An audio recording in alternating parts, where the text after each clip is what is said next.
जय Shankar ji friends, astrological facts में आपका बहुत स्वागत है। तो आज मैं आपके लिए संकट चौथ के कुछ विशेष उपाय लेके आई हूँ जिससे आपके घर में धन समृद्धि तो होती ही है, पुत्र का वरदान भी मिलता है, पुत्र की लंबी आयु भी होती है।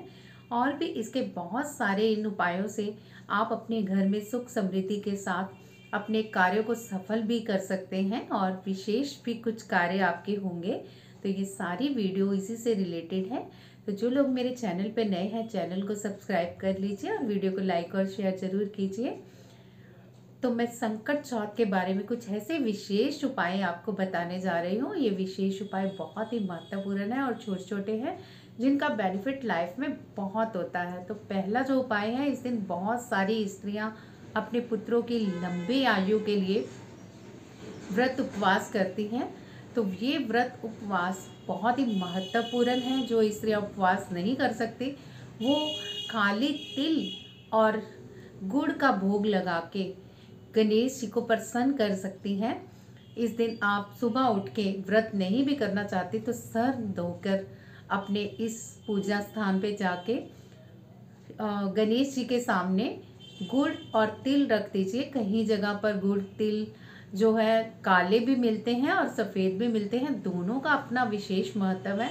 जो काले तिल हैं उसको शिवलिंग पे उस दिन चढ़ाने से पुत्रों पे आए कष्ट का निवारण होता है। अगर आपके पुत्र बीमार रहता है, उसकी उसकी आयु में आपको लगता है कि कोई प्रॉब्लम चल रही है, उसके जन्म पत्री में कुछ ऐसा दोष है, तो ये इस दिन आप उस दिन काले तिल शिवलिंग पर चढ़ाकर अपने पुत्रों की लंबी आयु की कामना कर सकते हैं और गुड़ और सफ़ेद तिल का भोग लगाकर गणेश जी के आगे प्रार्थना कर सकते हैं। ये प्रार्थना बहुत ही सफल रहती है। तो आप भी इस दिन अपने पुत्रों की लंबी आयु के लिए ये कार्य जरूर कीजिए। दूसरा कार्य मैं आपको जो बताने जा रही हूँ, बहुत सारे ऐसे लोग हैं जो कहते हैं कि हमारे काम अटक जाते हैं, हम जहाँ भी जाते हैं हमारा कोई काम नहीं बनता और कुछ ना कुछ अड़चन आ ही जाती है। तो उसके लिए इस दिन विशेष आपको एक कार्य बताने जा रही हूँ। ये विशेष कार्य आप किसी जगह भी यूज़ कर सकते हैं जहाँ लगता हो कि आपका काम नहीं बन रहा। तो इस दिन आपको एक पान का पत्ता लेना है, 2 सुपारी रखनी है ऊपर और उस पर 2 इलायची रखनी है और जाकर गणेश जी के जहाँ आपके मंदिर, अपना मंदिर है, गणेश जी की मूर्ति के आगे रख देना है। किसी कारणवश अगर आपके घर में गणेश जी की मूर्ति नहीं है तो आप मंदिर में इसको ले जाकर गणेश जी के चरणों में रखकर दोबारा से उठा लीजिए और घर आके अपने मंदिर में रख लीजिए और फिर हाथ जोड़कर गणेश जी के आके प्रार्थना कीजिए कि आपके अटके काम जल्द से जल्द पूर्ण हो। और शाम को इस पान, सुपारी और इलायची को आप लाल कपड़े में बांध के संभाल के रख लीजिए। अब जहाँ जहाँ आपको लगता है ना कि आपको काम अटक रहा है या काम होगा कि नहीं होगा, चाहे वो किसी प्रॉपर्टी की डील हो, चाहे किसी और चीज़ की डीलिंग हो, चाहे आपने कॉलेज में एडमिशन लेनी हो या फिर आपने अपने बॉस से कुछ सैलरी रिलेटेड बात करनी हो, आप बात समझ ही गए होंगे कि किसी भी तरह का कोई भी कार्य जब भी आपको लगे कि ये काम थोड़ा मुश्किल है तो उस पान के पत्ते और लाल कपड़े को अपनी जेब में रख लीजिए और उस जगह पे ले जाइए। आपके संकट तो टलेंगे ही, आपका काम भी बनेगा। तो ये बहुत ही चमत्कारी उपाय है। तीसरा जो उपाय मैं बताने जा रही हूँ वो उपाय है दुर्वा का। अगर आपकी लाइफ में बीमारियां बहुत आती हैं, धन बहुत बीमारियों पे खर्च होता है और आपकी सेहत अच्छी नहीं रहती, तो आप 21 दुर्वा के मतलब डंडियाँ लेंगे। 21 दुर्वा लेके उसको गांठें लगा लेनी है आपने। 7 गांठें लगा लीजिए, 5 लगा लीजिए, 3 लगा लीजिए, जितनी आप लगा सकते हैं गांठें।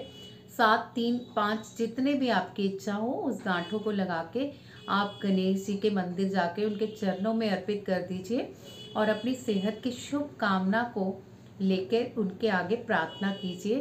तो आपकी प्रार्थना अवश्य ही सुनी जाएगी और आपके रोग भी कटेंगे। अगला जो उपाय मैं बताने जा रही हूँ वो है जिन लोगों की शादियाँ नहीं हो रही, शादियों में अड़चन ही अड़चन आती है, उसके लिए आप 5 हल्दी की गांठें लेंगे। ये सारे आपने संकट चौथ के दिन ही करने हैं स्पेशली, तभी इसका ज़्यादा आपको बेनिफिट मिलेगा। आगे पीछे तो कर ही सकते हैं लेकिन इस दिन विशेष योग होता है कार्य सफल होने का। तो ये बहुत ही बेनिफिट है उपाय, इसी दिन करने हैं। 5 हल्दी की गांठें लीजिए और गणेश जी के आगे प्रार्थना कीजिए कि आपकी शादी के बारे में जो भी आपको लेके प्रार्थना है कि आपके संजोग खुल जाएं, आपके आने वाली हर अड़चन दूर हो जाए। इस तरह की प्रार्थना करते हुए उस हल्दी की गांठों को गणेश जी के चरणों में छुआकर आपने पीले कपड़े में बांध के अपने किसी पुराने कपड़े पहने हुए कपड़े में रख के अपनी अलमारी के अंदर रख लेना है। उम्मीद है आपको सारा ये समझ आ गया प्रोसीजर। एक बार फिर से बता देती हूँ, 5 की हल्दी की गांठें लेनी है जिन लोगों की शादियां नहीं हो रही, शादियों को लेके अड़चन आ रही है। उसके बाद आपने गणेश जी के मंदिर जाना है। कोशिश कीजिए कि सिंदूर वाला मंदिर हो, जहाँ पे गणेश जी को सिंदूर चढ़ता हो केसरी रंग का।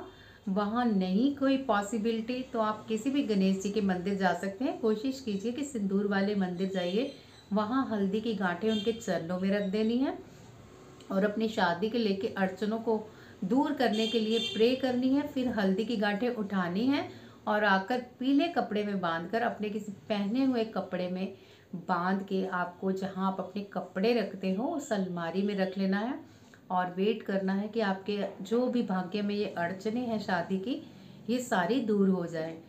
लास्ट जो उपाय बताने जा रही हूँ ये बहुत ही बेनिफिट है। जो जिन लोगों के घर में होता है कि पुत्र नहीं होते, हमेशा लड़कियां होती हैं, बहुत सारी ऐसी लेडीज़ होती हैं कि उनके मन में रहता है कि मेरे पुत्र होना चाहिए।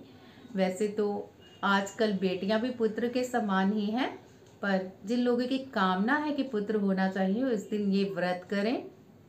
और व्रत में आप 11 दुर्वा लें, साथ में तिल बुग्गे का भोग लें। तिल बुगा अगर आप बाजार से भी बना हुआ मिलता है वो भी ले सकते हैं, अगर आप घर गुड़ और तिल का बनाना चाहें वो भी बना सकते हैं। तो ये 5 की संख्या में आपने करना है। अगर आपने घर में बनाया है तो उसकी 5 डेरियाँ बना लेनी है। अगर आपने बाजार से लिए हैं पेड़े टाइप तो वो 5 लेने हैं और जाके दुर्वा के साथ आपने केसरी सिंदूर साथ में लेके गणेश जी के चरणों में रख के वापस आ जाना है और पुत्र होने की कामना करनी है। आने वाले संकट चौथ पे आपके पुत्र की प्राप्ति अवश्य होगी। तो ये बहुत ही चमत्कारी उपाय है। उम्मीद है आपको उपाय पसंद आए होंगे और आप अपने जीवन में इसको यूज़ भी करेंगे। तो आज की वीडियो में बस इतना ही। जय शंकर जी।